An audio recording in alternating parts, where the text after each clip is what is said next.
Hello everyone, आप सभी का हमारे एच के किड चैनल में बहुत बहुत स्वागत है। और आज हम बात करने वाले हैं स्पेशल इंटरेक्शन कॉन्सेप्ट के बारे में, जो कि आपके उलमैन महोदय ने दिया है। काफ़ी इंपॉर्टेंट ये कॉन्सेप्ट है। अगर आप यूजीसी नेट जेआरएफ की तैयारी कर रहे हैं तो उनके लिए भी, अगर आप सीयूईटी यूजी और पीजी दे रहे हैं तो उनके लिए भी, क्योंकि इसमें से यूजीसी जो नेट जेआरएफ का जो एग्ज़ाम है या फिर आपका एनडीए जो कंडक्ट कराता है नेट जेआरएफ के एग्ज़ाम में, तो उसमें पीवाईक्यूज आप उठा के देखेंगे तो उसमें से इसमें से क्वेश्चन जो है पूछे जाते हैं आपसे। तो आज हम स्थानिक अंत्यक्रिया की अवधारणा जो कि उलमैन महोदय ने दी है उसके ऊपर बात करेंगे। गुरुत्व मॉडल जो है हम हमारी नेक्स्ट जो क्लास है उसमें हम डिस्कस करेंगे। सिर्फ आज हम जो है स्पेशल इंटरेक्शन जो कॉन्सेप्ट है वो क्या है, इसके एलिमेंट्स क्या है, ये किस पे फोकस करता है और इसमें जो इसके फीचर्स हैं वो क्या क्या है, उसके ऊपर हम डिस्कस करेंगे। तो सबसे पहले यहाँ हम बात करते हैं मीनिंग ऑफ स्पेशल इंटरेक्शन, या फिर जो आपका स्थानिक अंत्यक्रिया है वो क्या होती है, उसका क्या अर्थ होता है। तो यहाँ पे जो स्पेशल इंटरेक्शन है उसका अर्थ होता है, special interaction means the movement of people, यानी लोगों का एक स्थान से दूसरे स्थान पर जाना, goods and ideas between places, यानी जो दो प्लेसेस है, प्लेस ए मान लीजिए ये, प्लेस बी मान लीजिए ये, इन दोनों में लोगों का एक दूसरे से मिलना, चीज़ों का एक दूसरे की तरफ आदान प्रदान करना, और इसके साथ ही क्या है आपका जो दोनों वस्तुओं और विचारों का आदान प्रदान करना, तो इसी को ही क्या कहा जाता है, स्पेशल इंटरेक्शन कहा जाता है, या फिर स्थानिक जो अंत्यक्रिया है वो कहा जाता है। स्थानिक अंत्यक्रिया क्या है कि एक स्थान ए है, दूसरा स्थान बी है, तो यहाँ से विचारों का, यहाँ से आपका जो लोगों का, यहाँ से वस्तुओं का क्या हो रहा है, इस स्थान पर जा रही हैं चीज़ें और यहाँ से ही बी स्थान से आपके ए स्थान पर आ रही है, यानी दोनों स्थानों के बीच में क्या है, रिलेशनशिप जो है वो एस्टेब्लिश होना शुरू हो जाता है। इसी को ही क्या कहा जाता है,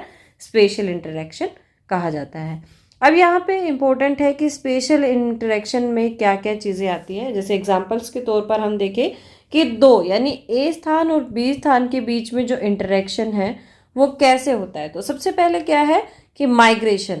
माइग्रेशन में क्या है, लोगों का एक स्थान से दूसरे स्थान पर जाना, तो ये क्या कहलाता है, माइग्रेशन कहलाता है। जैसे हम स्टडीज़ के लिए दूसरे जो स्टेट्स है उनमें आए हुए हैं, तो ये क्या है, हमारा हमारा जो नेटिव जो प्लेस है वहाँ से हमारा जो अभी करंट का जो प्लेस है, यहाँ पर क्या होता है, स्पेशल इंटरेक्शन होता है दोनों के बीच में। हम वहाँ के थॉट्स यहाँ पे लेके आए, वहाँ का कल्चर यहाँ पे लेके आए हैं। तो माइग्रेशन जो है स्पेशल इंटरेक्शन का एक माध्यम होता है, बहुत अच्छा। इसके बाद आ जाता है आपका ट्रांसपोर्ट। तो ट्रांसपोर्ट जो है लोगों को एक स्थान से दूसरे स्थान पर, वस्तुओं को एक स्थान से दूसरे स्थान पर पहुंचाने का बहुत अच्छा माध्यम होता है। तो ये भी स्थानिक अंत्यक्रिया करने में अहम भूमिका निभाता है। इसके बाद आता है व्यापार, यानी जहाँ पर क्या है मांग है और जहाँ पर क्या है सरप्लस वैल्यू ज़्यादा है।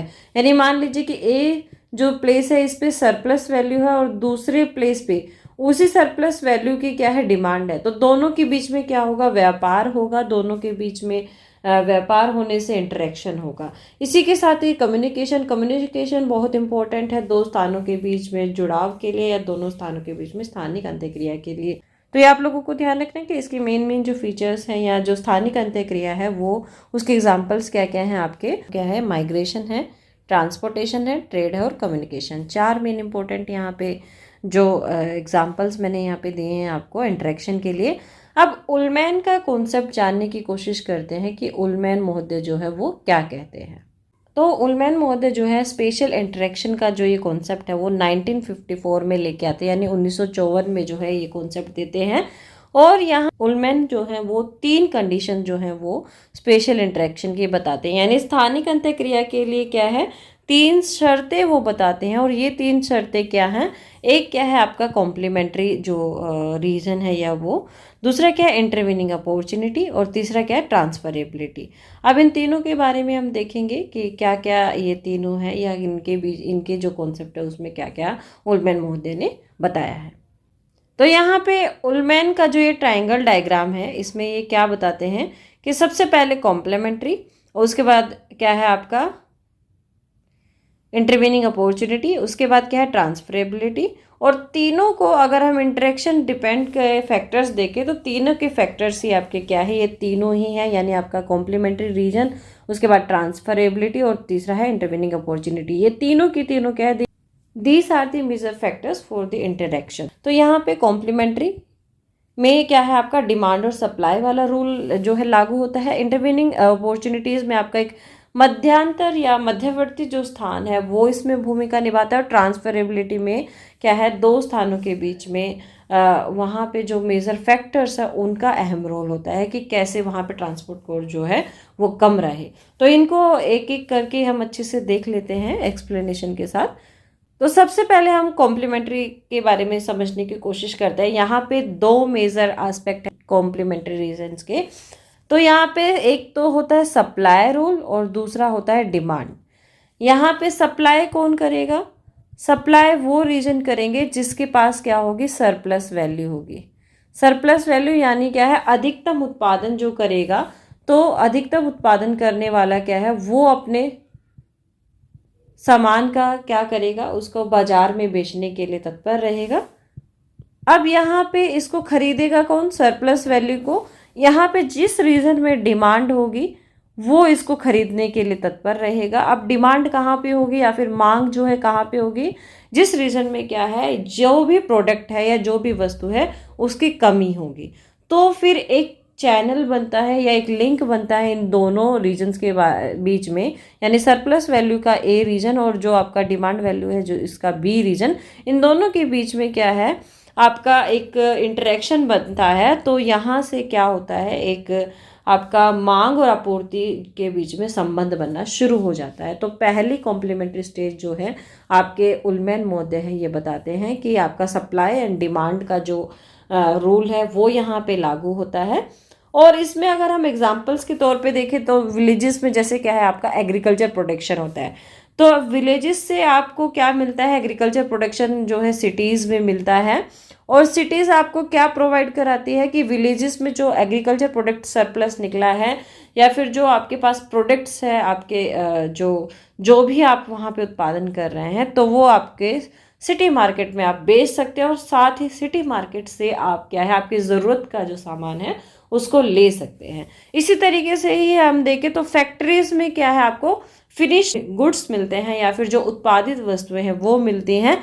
और ये उत्पादित वस्तुएं जो है कहाँ पे जाती है, टाउन। टाउन में क्या है आपके पास एक मार्केट है, अच्छा वहाँ पे कस्टमर्स हैं। तो कस्टमर्स और गुड्स के बीच में एक इंटरेक्शन होना शुरू हो जाता है, यानी जहाँ पे मांग होगी वहाँ पे वो जो आपका फैक्ट्रीज है या इंडस्ट्रीज है वो उस सामान को पहुँचाना शुरू कर देगी। तो ये क्या है, मांग और आपूर्ति के बीच में संबंध को दर्शाता है। ये वाला जो डायग्राम है ये यही दिखाने की कोशिश कर रहा है कि ये मान लीजिए ए रीजन है आपका और ये आपका बी रीजन है। तो ए रीजन में किसी चीज़ की डिमांड है और उसकी जो सरप्लस वैल्यू है वो आपके बी रीजन में है। तो बी रीजन जो है ए रीजन को सप्लाई करना शुरू कर देगा। वहीं ए रीजन में भी कुछ ऐसी वस्तुएं होंगी जिनकी क्या है यहाँ पे सरप्लस वैल्यू होगी और उसकी डिमांड जो है बी रीजन में होगी। तो यहाँ से वो जो सरप्लस वैल्यू है ए रीजन बी रीजन को सप्लाई करना शुरू कर देता है। तो ये है कॉम्प्लीमेंट्री जिसमें मांग और आपूर्ति दो मुख्य जो एक एस्पेक्ट है जो कि आपके उलमैन महोदय ने बताए हैं। इसके बाद नेक्स्ट जो एस्पेक्ट है वो क्या है, इंटरवीनिंग अपॉर्चुनिटी। इंटरवीनिंग अपॉर्चुनिटी या फिर इसको मध्यवर्ती अवसर बोलते हैं, जैसे कि इसके नाम से स्पष्ट हो रहा है। मध्यवर्ती अवसर क्या होता है कि मान लीजिए कि मैं यहाँ से, ये हमारी एक मार्केट है, ये मान लीजिए ए रीजन की मार्केट है। इसके बाद मुझे कोई भी सामान लेने के लिए बी रीजन में जाना पड़ता था, यानी इसका डिस्टेंस मान लो 12 किलोमीटर है। अब हुआ ये कि यही जो सामान लेने के लिए मुझे इस बी रीजन तक जाना पड़ता था वो मुझे सी रीजन पे मिलना शुरू हो गया और ये सी रीजन की जो दूरी है वो सिर्फ 6 किलोमीटर है।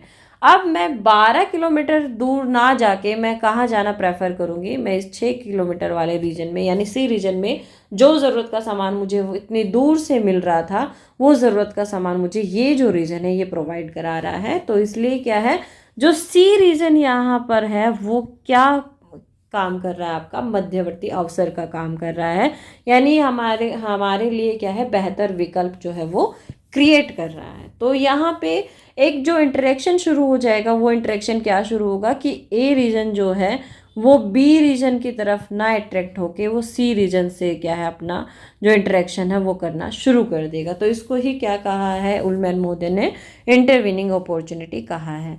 तो आपको ये समझ आ रहा है तो बहुत अच्छा है। अगर आपका कोई क्वेश्चन क्वेरी है तो वो मुझे कमेंट सेक्शन में भेज सकता है, मैं उसका सॉल्यूशन करने की पूरी कोशिश करूँगी। अब यहाँ पे हम देखते हैं क्लोजर प्लेसेस स्टॉप इंटरेक्शन क्या करता है कि जो नियरेस्ट प्लेस होगा वो दोनों के बीच में, यानी जो पहले हम चल रहा था आपका जो कॉम्प्लीमेंट्री रीजन के बीच में सप्लाई एंड डिमांड वाला, तो अगर कोई वहाँ पे क्लोजर प्लेस आ गया तो दोनों के बीच में क्या है इंटरेक्शन होना बंद हो जाएगा और जो मध्यवर्ती अवसर जो दे रहा है वो एक बेहतर विकल्प के रूप में उभर कर आएगा। अब इसका मेन एग्जांपल मैंने यहाँ पे आपको दिया है कि जो ये इमेज है इससे आप समझ सकते हैं इसको कि यहाँ पे जो ए रीजन है, ए रीजन और बी रीजन के बीच में पहले क्या है इंटरेक्शन हो रहा था, लेकिन सी रीजन ने यहाँ पे क्या काम किया, यहाँ पे क्लोजर प्लेस का काम किया बी रीजन के लिए। तो इसलिए बी रीजन अब ए रीजन के साथ क्या है आपने संबंध ना बना के आपने जो वस्तुएं हैं सेवाएं हैं वहाँ से ना लेके कहाँ की तरफ जाना शुरू कर देता है, वो सी रीजन की तरफ जाना शुरू कर देता है। तो ये ही क्या कहलाता है आपका इंटरवीनिंग अपॉर्चुनिटी कहलाता है। इसके बाद थर्ड जो आता है वो क्या है, ट्रांसफरेबिलिटी। अब ट्रांसफरेबिलिटी में क्या है, इसमें परिवहनीयता की बहुत अहम भूमिका होती है, यानी मूवमेंट मस्ट बी पॉसिबल, या फिर जो आपका एक स्थान से दूसरे स्थान पर जाने की जो संभावना है वो डिपेंड करती है दूरी पार करने की क्षमता। यानी परिवहनीयता क्या है कि आप कितने दूरी तक क्या है जा सकते हैं या ट्रांसपोर्ट कॉस्ट को वहन कर सकते हैं। अब यहाँ पे ट्रांसपोर्ट कॉस्ट या फिर आपका परिवहनीयता जो है वो डिपेंड करती है दो तीन चीज़ों पे। ट्रांसफरेबिलिटी या फिर ए स्थान से बी स्थान तक जाने के लिए हमें क्या क्या चीज़ें जो है उनसे गुजरना पड़ सकता है। सबसे पहले हम क्या देखते हैं कि यहाँ तक जाने के लिए कितना पैसा लग रहा है। दूसरा हम क्या देखते हैं कि यहाँ तक जाने के लिए कितना डिस्टेंस लग रहा है। तीसरा हम क्या देखते हैं कि ट्रांसपोर्ट जो है वो कैसा अवेलेबल है यहाँ पे। तो ये तीनों डिपेंड करता है transferability A region to B region. तो ये तीनों ही इम्पोर्टेंट एस्पेक्ट है जो कि आपके जो उलमैन महोदय हैं उन्होंने बताए हैं। यानी आपके क्या हैं जो कॉम्प्लीमेंट्री रीजन्स है जिसमें डिमांड एंड सप्लाई आ जाता है, फिर उसके बाद आपका इंटरेक्शन है जिसमें हम एक अदर जो प्लेस है नियरेस्ट प्लेस है उसकी कल्पना करते हैं कि एक नियरेस्ट प्लेस जो है वहाँ पे अगर हमें अपॉर्चुनिटीज़ मिलना शुरू हो जाए तो दोनों जो दूर के जो प्लेसेस है वहाँ पे इंटरेक्शन बंद हो जाएगा। और तीसरा आता है ट्रांसफरेबिलिटी जिसमें कोस्ट, डिस्टेंस और आपका जो ट्रांसपोर्ट है वो तीनों के तीनों इसमें काउंट हो जाते हैं। इसके बाद आ जाता है नेक्स्ट, ट्रांसफरेबिलिटी के जो फैक्टर्स है वो कौन कौन से हैं। तो यहाँ पे दो तीन आपके कुछ फैक्टर्स हैं जो मैंने यहाँ पे लिखे हैं आप लोगों के लिए। तो यहाँ पे कॉमोडिटी वैल्यूज़ को देखा जाता है, डिस्टेंस को देखा जाता है, ट्रांसपोर्ट कॉस्ट को देखा जाता है। यानी यदि लागत अधिक हुई तो वहाँ पे जो स्पेशल इंटरेक्शन है वो नहीं होगा। आप लोगों को ये ध्यान रखना है कि ये ए और बी प्लेसेस के बीच में हम देखेंगे कि कितना कॉस्ट पड़ रहा है, कितना डिस्टेंस लग रहा है, और इसके बाद ट्रांसपोर्ट का जो मोड है वो क्या है, और इन तीनों का कंपैरिजन करके फिर अगर हम देखते हैं कि ये इन दोनों के बीच में ट्रांसपोर्ट कॉस्ट हाई है तो वहाँ पे इन दोनों प्लेसेस के बीच में इंटरेक्शन जो है वो नहीं होगा। नेक्स्ट क्या है इसमें कि समरी अगर हम देखें उलमैन के इस थ्योरी की पूरी की, तो वो तीन चीज़ों पे फोकस करता है। तीन चीज़ें क्या है, सबसे पहले कॉम्प्लीमेंट्री जिसमें मैंने आपको बताया कि डिमांड एंड सप्लाई जो है उसके ऊपर ये फोकस करता है। फिर इंटरवीनिंग अपॉर्चुनिटी जिसमें बेटर अल्टरनेटिव्स के बारे में बात करता है, या फिर जो दूसरे विकल्प हैं हमारे पास, जो नियरेस्ट जो स्थान है या प्लेस है तो उनके बारे में ये बात करता है। तीसरा क्या आता है, ट्रांसफरेबिलिटी जिसमें कोस्ट और ट्रांसपोर्ट को ये शामिल करता है। वीडियो आपको अगर पसंद आई हो तो लाइक कीजिए, हमारे HK अकेडमी चैनल को सब्सक्राइब करना ना भूलें और बेल आइकन दबाना ना भूलें ताकि आपको जो नए वीडियोस के जो नोटिफिकेशन है वो प्रॉपर टाइम पे आप लोगों को मिल जाए। अब आप लोग हमारे साथ जुड़ सकते हैं, ज्वाइन कर सकते हैं हमारे यूट्यूब चैनल को भी। तो अगर कोई मेंबरशिप लेना चाहता है तो वो मेंबरशिप भी ले सकते हैं। सुपर थैंक्स के थ्रू आप हमारी वीडियोस को थैंक्स कर सकते हैं। और वीडियो अगर आपको पसंद आई तो अपने दोस्तों के साथ भी ज़रूर शेयर करें। मिलेंगे नेक्स्ट वीडियो में, तब तक के लिए थैंक यू।